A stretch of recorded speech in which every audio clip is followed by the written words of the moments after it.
함께 예배하게 돼서 너무 감사합니다. 성령 충만 받읍시다. 시작. 함께 예배하게 돼서 너무 감사합니다. 성령 충만하십시다. 우리가 주일날 예배 자리로 나올 수 있고 또 예배할 수 있는 것이 얼마나 큰 은혜인 줄 모릅니다, 여러분. 우리가 예배할 수 있는 것이 최고의 은혜고 감사한 일입니다.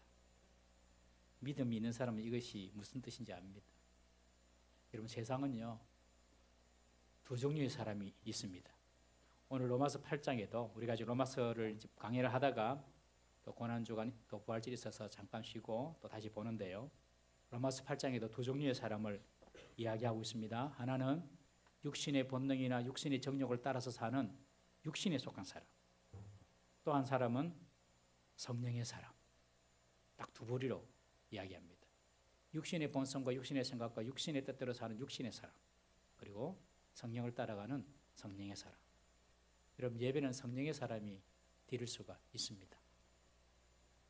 예수님께서 세상을 심판하실 때에도 딱 두 부류로 나눠집니다. 한 부류는 예수님 오른편에 있는 양에 속한 부류. 또 한편은 예수님 왼편에 있는 염소 부류. 딱 두 부류로 나눠집니다. 그 사이는 없습니다. 회색 지리는 없어요. 양이든지 염소든지 육신에 속했든지 성령에 속했든지 저와 여러분들은 다 주님의 오른편에 양의 그룹에 속하기를 주의 이름으로 축복합니다. 육신의 사람은요 성령이 없는 사람인데 늘 죄된 본성을 따라서 삽니다.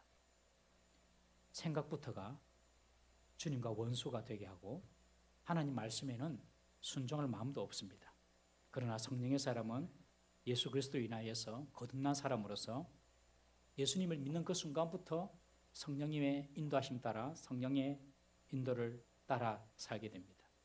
여러분, 성령에 속하고 성령을 따라 사는 사람들, 그런 사람들을 흔히 우리가 이렇게 생각하죠. 막 방언을 말하고 신비한 체험을 하고 연계를 보고 병을 고치고 귀신을 쫓아내고, 여러분 그런 것이 성령의 사람의 표지가 아닙니다. 잘 들으셔야 돼요. 그런 것들은 성령의 표지가 아닙니다. 그런 것들은 하나님께서 필요하면 줄 수도 있습니다. 그것이 성령에 속한 사람이다 라고 볼 수 없어요. 마태복음 7장에 보면 마지막 때에 한 불법을 행하는 무리를 향하여서 지옥불에 던져질 것을 말하니까 그들이 뭐라고 이야기합니까? 주여, 주여, 우리가 주님의 이름으로 선지자 노릇도 하고 귀신도 쫓아내고 주의 이름으로 권능도 행하지 않았습니까? 그러니 예수님께서 불법을 행하는 자들아, 내게서 떠나가라, 그렇게 말씀하시거든요. 그러니 우리가 볼 때 방언을 하고 또 병을 고치고 이런다고 그것이 성령에 속한 사람이다, 이런 표지는 될 수가 없습니다. 분명히 알아야 됩니다. 그러면 어떤 사람이 성령에 속한 성령을 따라가는 사람입니까? 그것은 하나님과의 관계가 온전한 사람입니다. 하나님과의 바른 관계를 유지하는 사람. 어떤 사람입니까? 먼저 생각부터 다릅니다. 성령의 사람은 생각부터가 달라요. 사람의 일을 생각하는 것이 아니라 하나님의 일을 생각합니다. 이것이 사람의 일인가? 이것이 하나님의 일인가? 그것부터 생각을 합니다. 생각부터 다르고요. 성령의 사람은요, 사람이 원하는 것인가? 하나님이 원하시는 것인가? 하나님이 기뻐하시는 일인가? 사람이 기뻐하는 일인가? 이렇게 생각합니다. 내가 원하는 것인가? 하나님이 원하는 것인가? 생각부터 다른 사람이 성령의 사람입니다. 생각이 하나님과 이렇게 관계되어 있기 때문에 그렇습니다. 그리고 성령의 사람은 여호수아와 갈렙처럼 믿음으로 하나님을 기쁘시게 하는 사람입니다. 무슨 일이든지 믿음으로 접근합니다. 그러나 육신에 속한 사람은요, 인간의 가능성이나 인간의 어떤 능력 이런 것에 먼저 생각을 해요. 그러나 성령의 사람은 믿음으로 항상 문제를 풀어나가려고 합니다. 성령에 속한 사람은 궁극적으로 삶의 목적이 이 땅에 있지 않습니다. 그리고 이 땅의 삶에서 육신의 안락에 있지 않습니다. 성령에 속한 사람은 영원한 하나님의 나라에 있고 위에 있습니다. 항상 위의 것을 생각하며 삽니다. 육신에 속한 사람들이 볼 때는 너무 어리석고 또 바보같이 볼 수도 있습니다. 이 땅에서 손해보고 사니까요. 이 땅에서 헌신하고 사니까요. 떨어지는 것도 없는데 시간 바치고 물질 바치고 헌신하며 살거든요. 육신에 속한 사람들은 도저히 위의 것을 생각할 수 없습니다. 그러나 성령에 속한 사람은 영원한 하나님 나라가 있는 줄 알고 하나님 나라를 기억하고 하나님 나라를 생각하고 위의 것을 생각하는 사람입니다. 결국 성령의 사람은 예수님께서 죽은 자 가운데서 다시 생명의 부활로 살아나신 것처럼 다 결국 다시 다 생명의 부활로 살아나서 영생을 누리게 될 것입니다. 이 말씀이 우리 지지난주까지 살펴본 말씀입니다. 여러분, 그러나 성령의 사람이 되었다고 죄와는 상관없이 날마다 성령의 인도하심만 받으며 사는 것은 아닙니다. 끊임없이 육신에 속한 사람처럼 살도록 죄가 유혹을 하거든요. 그럼 지난 한 주간도 얼마나 많은 죄의 유혹 속에 사셨습니까?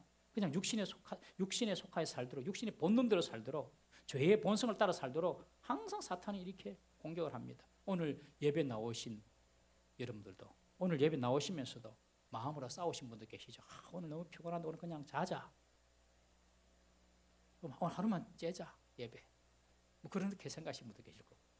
교회 나오시면서도 오늘 날씨도 너무너무 좋네. 오늘 저 바닷가 가가지고 차 한잔 해야 되겠다. 예배 살짝 째고. 뭐 그렇게 생각하시는 분도 간혹 있을 수도 있습니다. 그런데 그 마음의 싸움을 이기고 오늘 나오셨잖아요. 여러분, 성령의 사람은요, 죄와 날마다 싸우는 사람입니다. 오히려 육신에 속한 사람은 죄와 싸울 일이 없습니다. 자기 육신의 생각대로, 자기 욕심대로 그냥 행하고 살아가기 때문에 그렇습니다. 기분 나쁘고 열받을 일이 있으면 욱해버리고 성질내버리고 기분대로 화를 다 풀어내버립니다.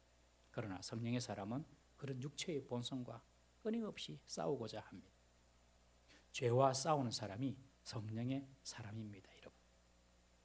죄와 싸움은요, 성령에 속한 사람이 이 땅에서 평생 지고 가야 될 십자가와 같습니다. 죄와 싸움이 있다 이렇게 생각하면 나는 성령의 사람이다 생각하시면 돼요. 그러나 나는 뭐 죄를 지어도 뭐 아무 생각이 없어요. 그러면 한번 돌아보셔야 됩니다. 성령에 속한 사람의 분명한 자기 정체성이 있는데, 성령에 속한 사람의 분명한 자기 정체성이 있는데, 그것이 뭐냐면 내가 하나님의 아들이다. 내가 하나님의 자녀다. 딸이다. 하나님은 내 아버지다. 하나님의 자녀로서의 분명한 정체성이 있습니다. 여러분, 진짜 거듭난 사람, 진짜 성령의 사람은 하나님을 내 아버지로 분명히 고백할 수 있는 사람입니다. 여러분, 한번 고백해 보실까요? 하나님 아버지. 여러분, 기도하실 때에 하나님 이렇게만 부르지 말고 그냥 하나님은 다 하나님이잖아요. 그 하나님이 누구예요? 내 아버지단 말이에요. 관계를 가지고 기도하는 거거든요. 관계를 가지고. 하나님 아버지. 하나님 아버지. 그렇게 기도하셔야 돼요. 여러분, 정말 하나님이 내 아버지다. 이런 믿음이 생겨야 됩니다. 이게 성령의 사랑입니다. 그것도 무섭고 두려운 아버지가 아니라 은혜와 자비와 사랑의 아버지. 하나님 아버지는 정말 은혜와 자비와 사랑의 아버지다. 이렇게 고백할 수 있어야 됩니다. 우리 하나님 아버지는 독생자 예수 그리스도를 보내셔서 나 때문에 십자가에 죽게 하시고 나를 구원하신 하나님이시지 않습니까? 우리 하나님 아버지는 구원의 하나님이시다. 우리 아버지 하나님은 사랑의 하나님 아버지시다. 여러분, 이런 믿음이 진실로 내 속에서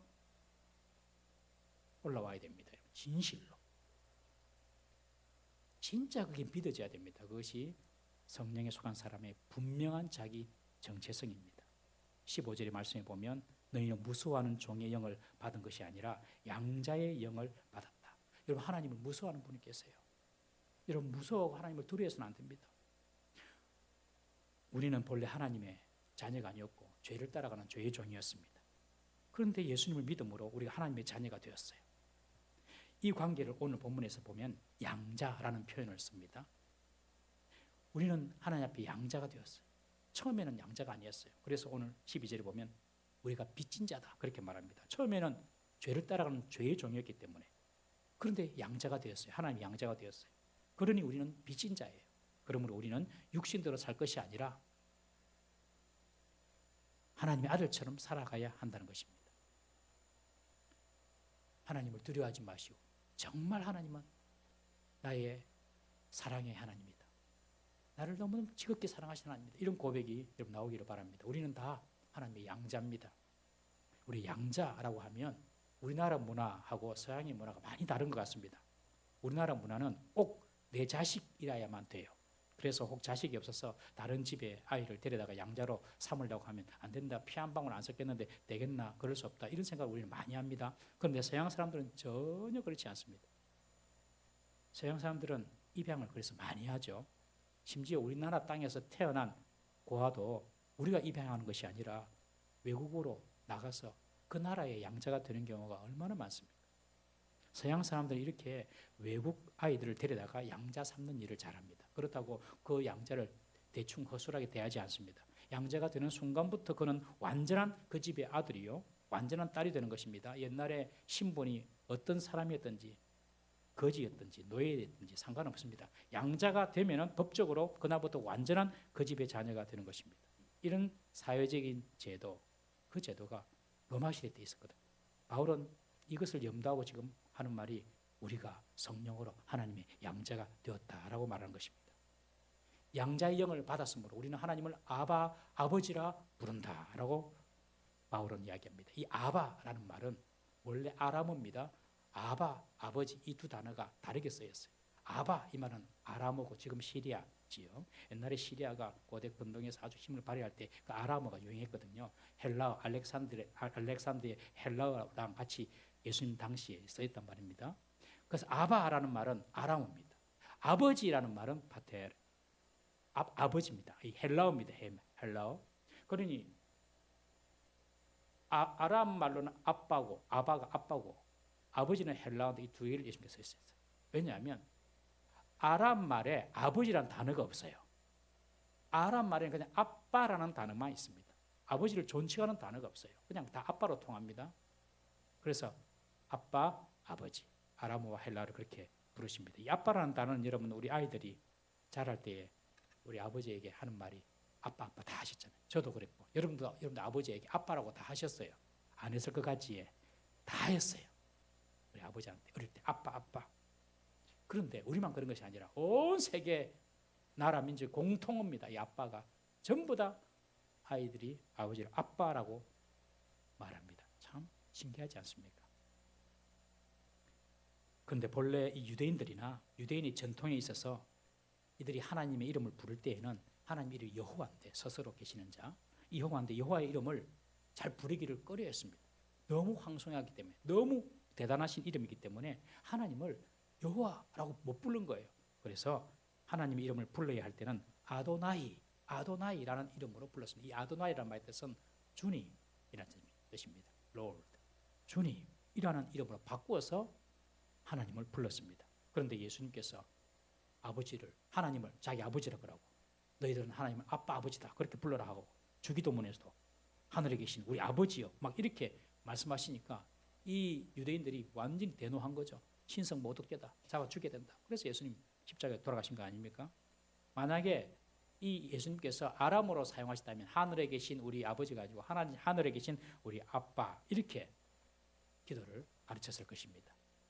여러분 이런 하나님과 나의 관계, 하나님 내 아버지, 내 아빠다. 나는 그분의 자녀다. 여러분 이 양자된 정체성을 절대로 잊거나 놓쳐서는 안 됩니다. 이런 하나님과의 관계는 어떠한 것도 끊을 수가 없어요. 심각한 죄도 끊을 수 없습니다. 종이 아니라 아들이기 때문에 그렇습니다. 여러분 종은요 죄를 지으면 쫓겨나거나 죽습니다. 알바생이 잘못하면 주인은 그냥 잘라버립니다. 그러나 아들은 잘못해도 자르지 못합니다. 그래서 오늘 15절에 너희는 다시 무서워하는 종의 영을 받지 아니하였고, 여러분 우리 하나님이 양자가 되었기 때문에 하나님을 절대로 무서워해서도 안 되고 무서워할 필요도 없습니다. 여러분 교회 나올 때 무섭습니까? 하나님 만나는 게 무섭습니까? 그러면 아직도 하나님과 관계가 바르게 되지 않았어요. 무서워할 필요도 없어요. 교회 나올 때 다른 내가 오늘 교회 가서 뭘 해야지 봉사해야지 그런 생각이 먼저 듭니까? 아니면 내가 누구를 만나야지 이런 생각이 먼저 듭니까? 아니면 내가 하나님 아버지를 만나러 간다 이런 생각을 먼저 하십니까? 내가 하나님 아버지를 만나러 간다 이런 마음으로 나오셔야 돼요. 그리고 그 하나님은 참 좋으신 분이세요. 하나님 무서워하고 두려워서는 안 됩니다. 여전히 하나님 보는 것이 무섭고 하나님이 진노의 하나님이시고 하나님은 내 실수와 내 죄를 갖다가 바로 심판하실 것 같고, 여러분 이런 것 때문에 하나님을 두려워하고 무서워하고 벌벌 떨면 아직까지도 하나님의 자녀로서의 참 성령을 받지 못한 겁니다. 여러분 집 나간 둘째 아들이 방탕한 삶을 살면서 아버지에게 받은 유산을 다 탕진하고 더러운 몰골로 아버지 집으로 돌아올 수 있었던 것은 그가 아버지, 나는 아버지 아들이야 라는 확신과 내 아버지는 이런 나를 그래도 자비롭게 은혜롭게 받아주실 것이야 하는 그런 믿음 때문이었습니다. 비록 내가 방탕하고 타락해가지고 돼지나 치면서 내 삶의 처지가 꼴도 아니고 말도 아닌 그런 처지지만 그럼에도 우리 아버지는 나를 받아주시고 나를 버리지 아니하실 거야. 이런 믿음과 기대감이 있었기 때문에 아버지 집으로 돌아올 수 있었던 것 아니겠습니까? 여러분, 우리가 하나님을 떠났더라도 언제든지 주님께로 돌아갈 수가 있습니다. 어떠한 잘못 실수했다 하더라도 주님께로 돌아오면 됩니다. 그러면 주님께서 품어주시고 용서해 주시고 이해해 주시고 상처는 치유해 주시고 새롭게 우리의 신분을 회복시켜 주실 줄 믿으시기를 바랍니다. 하나님 아버지와 아들의 관계는 그 어떤 것도 그 어떤 죄도 끊을 수가 없어요. 여러분들이 온 지구상에 쌓아 넘치도록 죄를 지어도 하나님 아버지의 사랑을 끊을 수가 없습니다. 그것이 하나님 아버지의 마음이고 자비고 사랑입니다. 우리가 대부분 다 자녀를 양육하고 키우지 않습니까?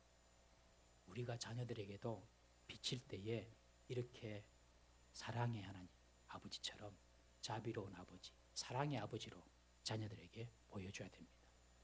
자녀들에게 인색하고 두려운 아버지로 비치는 것은 성경적인 교육 방법이 아닙니다. 여러분, 두려움으로 권위를 얻어내려고 하지 말고 사랑으로 권위가 세워지도록 해야 합니다. 하나님 아버지가 그렇게 하신 것처럼 우리들도 가정에서 그래야 됩니다. 우리가 이 땅을 살면서 넘어지고 또 실패하고 잘못하는 순간, 쓰러지는 순간도 있습니다. 그러나 우리가 아빠, 아버지라고 부를 수 있는 하나님이 계시기 때문에 그 하나님 아버지는 우리를 언제든지 용서하시고 품어주시는 줄 믿으시기를 바랍니다. 성령님이 우리의 손을 잡아 이끌어 우리를 돕고 계시고 우리의 상처도 감싸주시고 어루만져 주십니다. 아버지께로만 돌아오면 되는 것입니다. 여러분. 어떤 사람은 여전히 끊지 못한 나쁜 습관이 있을 수 있습니다. 그러나 그 마음속에 내가 하나님께로 돌아가야 되는데 라는 마음만 있어도 하나님의 자녀임을 잊지 말기를 바랍니다. 나는 하나님의 자녀다. 여러분, 이런 확신이 있으면요, 끊지 못할 습관도 끊을 수가 있는 것입니다. 양자도 친아들과 같은 동일한 특권을 누렸습니다. 그것이 바로 부모의 권리, 부모의 재산을 물려받는 상속권입니다. 이 로마서가 쓰여지던 당시의 로마의 문화권에서 양자는 아주 높은 수준의 특권으로 간주가 되었습니다. 어떤 집에 양자가 되었다. 그러면 그 사람이 아주 높은 특권을 얻은 것이나 마찬가지였습니다. 로마의 초대 황제 율리우스 아우구스토도 시저의 양자였잖아요. 네로 황제도 클라우디우스 황제의 양자입니다. 원래 네로는 노예의 아들이었어요. 그러나 왕의 양자가 되었기 때문에 당당하게 그 뒤를 이어서 로마의 5번째 왕이 된 것 아닙니까? 여러분, 황실에서 이 정도니 뭐 양자가 황제가 되니 일반 서민들은 어떻게 했겠습니까, 여러분? 일반 서민도 양자를 친아들 이상으로 똑같이 그렇게 대우했던 것이죠. 어떤 경우에는 자기가 낳은 자녀보다 더 귀하게 양자를 대접했습니다. 그래서 어떤 사람을 양자로 삼게 되면 제일 먼저 하는 일이 가정교사를 붙여줍니다. 아주 우수한 가정교사를 그 양자에게 붙여서 그 부모가 어떤 분인지, 이 가문이 어떤 가문인지, 그리고 기본적인 소양 교육을 다 시킵니다. 그리고 교육이 끝날 쯤 그 가정교사는 이런 얘기를 합니다. 그대를 위해서 그대의 양부모가 된 분들이 당신을 위한 놀라운 상속을 준비해 놓았습니다 하면서 격려를 해줍니다. 아버지의 권세, 아버지의 부가 네 것이다, 이것을 이야기해 주는 거예요. 여러분, 어떤 아버지의 자녀가 되었다면 반드시 그 아버지의 상속자가 됩니다. 만약에 여러분들의 아버지가 만수르 라면 얼마나 좋겠어요. 만수르, 세계에서 제일 부자 만수르. 뭐 부자도 부자지만 이 맨체스터 시리 FC 구단주잖아요. 맨체스터가 뛸 때마다 아마 VVIP 좌석에서 돈도 안 내고 가서 마음껏 볼 수 있을걸요, 우리 젊은이들. 그까지 안 가더라도 여러분의 아버지가 현대 사장이고 삼성 회장이면 그분들이 누리는 권세와 영화를 누리며 살 것입니다. 그런데 우리는 이 땅의 주인일 뿐만 아니라 온 우주의 주인이시고 왕이시며 세세 무궁토록 영광을 받으실 영원하신 하나님의 자녀입니다. 아멘 소리가 일부보다 작아요. 네. 다시 하겠습니다. 그러나 우리는 이 땅의 주인일 뿐만 아니라 온 우주의 주인이시고 왕이시며 세세 무궁토록 영광을 받으실 영원하신 하나님의 자녀입니다. 아멘. 그에게는 지혜와 능력과 생명과 부와 모든 것이 다 있습니다. 믿습니까? 그 아버지의 것을 우리가 상속받을 수가 있어요. 어떻게 해요? 기도로. 우리 시편 2편 7절 8절 한번 읽어보겠습니다. 시작. 내가 여호와의 명령을 전하노라. 여호와께서 내게 이르시되 너는 내 아들이라. 오늘 내가 너를 낳았도다. 내게 구하라. 내가 이방 나라를 내 유업으로 주리니 내 소유가 땅 끝까지 이르리로다. 아멘. 내가 너를 낳았다. 너는 내 아들이다. 하나님께서 그렇게 말씀하시는 거예요. 그리고 내게 구해라. 내가 그냥 건물 한 채도 제 얘기 아니고 이방 나라를 그냥 국가를 나라를 너의 유업으로 주겠다. 네 소유가 땅 끝까지 이르겠다. 와, 얼마나 놀라운 말입니까? 하나님께서 왜 이런 말을 하실 수 있습니까? 하나님이 모든 것의 주인이기 때문에 그렇습니다. 우리는 구하면 됩니다. 지금은 돌아가셨지만 서울의 하용조 목사님 정말 대단한 목사님이거든요. 목사님이 대단하기보다 하나님께서 함께 하신 하나님 능력이 대단하죠. 이 하용조 목사님께서 온누리교회 목사님이신데 이 목사님께서 생전에 그런 간증을 하셨어요. 어느 날 어머니들이 형제들을 부르더래요. 왜 부르는가? 유산을 나눠준다고. 내가 너희들에게 유산을 나눠줄 테니까 형제들 다 모이라. 그래가지고 이 형제들이 갑니다. 근데 한 목사님은 할머니가 돈도 없으면서 무슨 유산도 없는데 우리 집만 한데 무슨 그런 유산을 주신다고 하는가. 의심 반 기대 반 같습니다. 그러니 그 김선일 어머님 권사님 어머니가 세계 지도를 딱 펴놓고 중국은 네 거, 일본은 네 거, 동남아는 네 거, 삼형제들에게 그렇게 딱딱딱 나눠주더라고요. 웃기죠. 그런데 그 어머니의 기도대로 그 자녀들은 전 세계 방방곳곳에서 사역하고 있습니다. 부모 믿음이 자녀 믿음에 영향을 끼칠 수도 있다. 맞습니까? 맞습니다. 부모 상관없이 믿음 생활 잘하는 자녀도 너무너무 많습니다. 그렇지만 부모 믿음도 자녀에게 영향을 끼칠 수가 있습니다. 여러분 자녀들에게 이런 기도 해보셨나요? 우리는 기도도 못합니다. 기도도 못해요. 우리는 아예 기도도 못해요. 그런 기도도 못해요. 중국은 네 거, 일본은 네 거. 아이들에게 자녀들에게 그냥 꿈과 비전을 확 심어준 거예요. 왜요? 하나님 우리 아버지시니까요. 여러분 자녀를 위해서 기도하지 않는 부모는요 하나님께서 주신 영적인 의무, 직무를 유기하는 직무유기죄에 해당됩니다. 자녀를 위해서 부모는 반드시 기도해야 됩니다. 믿지 않는 부모님이라면 자녀가 기도해야 돼요. 믿는 부모가 되었다면 반드시 자녀를 위해서 기도해야 돼요. 정말 그 부모의 기도는 절대로 땅에 떨어지지 않습니다. 눈물의 부모의 기도는 절대로 땅에 떨어지지 않습니다. 다 하나님께서 반드시 당신의 때에 응답하십니다. 이 사실을 믿으셔야 돼요. 하나님이 우리 아버지라고 믿을 때에 중국은 네 거, 일본은 네 거 이게 가능합니다. 왜요? 하나님이 주인이시고 우리는 하나님의 자녀이기 때문에 하나님의 상속자가 되는 것입니다. 땅 끝까지 우리는 소유할 수가 있습니다. 모든 땅이 하나님의 소유니까요. 여러분 사모하고 기도하면 얻을 수 있음을 믿으십시오. 두 번째 우리가 하나님의 상속을 받는 비결은요. 요한복음 15장 7절 말씀 한번 다 같이 읽어보겠습니다. 함께 읽습니다. 시작. 너희가 내 안에 거하고 내 말이 너희 안에 거하면 무엇이든지 원하는 대로 구하라. 그리하면 이루리라. 무엇이든지 원하는 대로 구하라. 그리하면 이루리라. 그런데 전제 조건이 있어요. 너희가 내 안에 거하고 믿음으로 우리가 주님 안에 거하고 내 말이 너희 안에 거하면 내 말이 너희 속에서 역사에서 네가 그 말씀대로 순종하면 이 말입니다. 즉 인격이 변합니다. 우리의 인격이 주님을 닮은 인격으로 변화되는 것입니다. 우리의 인격이 주님을 닮은 인격으로 변화될 때에 구하는 것마다 응답받습니다. 자녀들에게 소리친다고 되지 않습니다. 저도 많이 해봤습니다. 얼마나 고함을 지르고 했는데 하나도 변화가 안 돼. 근데 감사한 것은 그렇게 잔소리를 해도 탁 와서 아빠 나 사랑하잖아 이 말에 제가 확 다 넘어가요. 네, 그건 정말 좋은 것 같아요. 그러나 여러분들 잔소리 한다고 큰 소리 지른다고 안 돼요. 우리가 먼저 주님의 말씀이 내 속에 들어와서 내 인격을 지배하고 나를 다스리는 것을 보여줘야 돼요. 동의하시면 아멘. 예, 오늘부터 절대로 큰 소리 하지 마세요. 그러고 주님이 주님의 말씀이 내 속에 들어와서 주님이 말씀이고 말씀이 주님이잖아요. 예수님이 말씀이고 말씀이 예수님이거든요.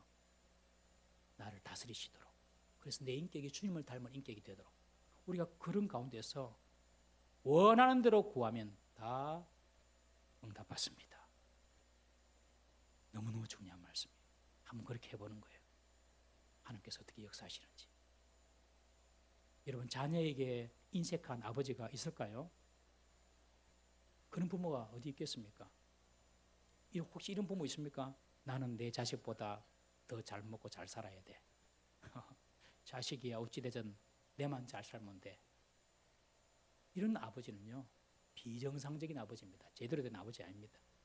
우리들은 내 자녀가 내보다 10배, 100배, 1000배 잘 되기를 바랍니다. 맞습니까? 그게 하나님 아버지의 마음이에요. 하나님 아버지. 그래서 하나님께서는 주고 싶어서 안달입니다. 한번 요한복음 16장 24절 한번 보겠습니다. 시작. 지금까지는 너희가 내 이름으로 아무것도 구하지 아니하였으나 구하라 그리하면 받으리니 너희 기쁨이 충만하리라. 구하라 그리하면 받게 될 것이다. 나는 너희들이 기뻐하는 것이 없다. 부모의 기쁨이 뭡니까? 자녀 웃는 모습 부모의 기쁨이죠. 이 자식들이 그걸 잘 몰라요. 그렇죠? 부모의 기쁨은 그 자식들이 기뻐하는 모습. 하나님께서 주겠다는 것입니다. 구해라. 그러면 내가 그냥 너희들이 다 받도록 해줄게. 이것이 하나님 아버지의 마음입니다. 여러분 우리가 하나님의 자녀고 하나님 우리 아버지고 자녀로서 우리가 상속권을 가진 권리가 있는 사람이라면 우리가 주님께 구하고 주의 말씀이 내 속에서 역사하셔서 주님의 인격을 닮아갈 때에 주님께서는 우리에게 무엇이든지 구하는 대로 응답하시는 줄 믿으시기를 바랍니다. 우리가 하나님의 자녀라면 하나님의 기업이 다 우리 것이 되는 것입니다. 사랑하는 성도님 여러분, 우리가 누구의 자녀인지 그 자녀된 세계관을 분명히 해야 합니다. 하나님을 진짜 아버지로 믿을 수 있어야 합니다. 그 아버지가 정말 좋은 사랑의 하나님이라는 것이 여러분 확실히 체험되어져야 합니다. 그리고 나는 그분의 진정한 자녀다. 진정한 자녀다. 그렇게 확신할 수 있어야 합니다. 그 어떤 것도 하나님과 나의 사이를 끊을 수 없다.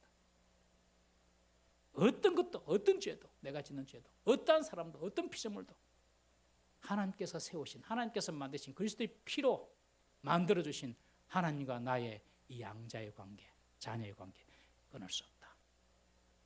이런 확신이 있는 사람이 성령에 속한 사람이고 성령을 따라 사는 사람들입니다. 여러분 우리는 더 이상 두려움이나 죄의 노예가 아니라 하나님을 아버지로 부르는 자녀됨을 잊지 마시기를 바랍니다. 그리고 우리가 기도할 때에 하나님께 있는 것을 우리가 받을 수가 있는 것입니다. 때로는 우리가 연약하여서 쓰러지고 넘어지고 죄로 더러워진다 하더라도 하나님과 우리 사이의 관계는 손상되지 않습니다. 예수 그리스도께서 우리의 모든 연약함과 죄를 다 지고 십자가에 죽으셨기 때문에 그로 말미암아 우리가 하나님과의 관계가 양자의 관계로 만들어졌기 때문에 그 어떤 것도 하나님과 우리 사이를 끊을 수가 없습니다. 그러므로 여러분 우리는 패배자로 이 땅에서 살 사람이 아닙니다. 우리는 패배자로 이 땅에서 끝날 사람이 아닙니다. 여러분 아직 여러분 인생이 끝나지 않았죠? 남은 인생 가운데 하나님께서 패배자가 아니라 승리자의 복을 주실 줄 믿으시길 바랍니다. 우리 옆에 분에게 한번 이렇게 축복합시다. 당신은 패배자로 인생을 끝낼 사람이 아닙니다. 시작. 당신은 패배자로 인생을 끝낼 사람이 아닙니다. 우리의 인생 마지막 그 마지막 호흡 내뱉는 그 건너편에 주님께서는 우리를 위하여 빛나는 천국과 영원한 기업을 준비하시고 우리가 그 나라를 상속받도록 허락해 주실 것입니다. 뿐만 아니라 이 땅에서도 하나님 아버지께 우리가 구한 모든 것을, 아니 우리가 구한 것보다 더 완전한 것을 주님께서는 허락해 주시고 우리의 기쁨이 충만하도록 해주실 줄 믿으시기를 바랍니다. 오늘 집에 돌아가시면 우리가 하나님의 자녀로서 무엇을 구하고 무엇을 누려야 할지 가족도 한번 나눠보세요. 그리고 하나님 이것을 허락해 주시고 하나님의 자녀로서 우리가 이런 누리는 삶을 살게 해주십시오. 그렇게 한번 기도해 보시기 바랍니다. 하영조 목사님 어머니처럼 요거는 네 거, 이 나라는 네 거, 네 거, 네 거 해도 되고요.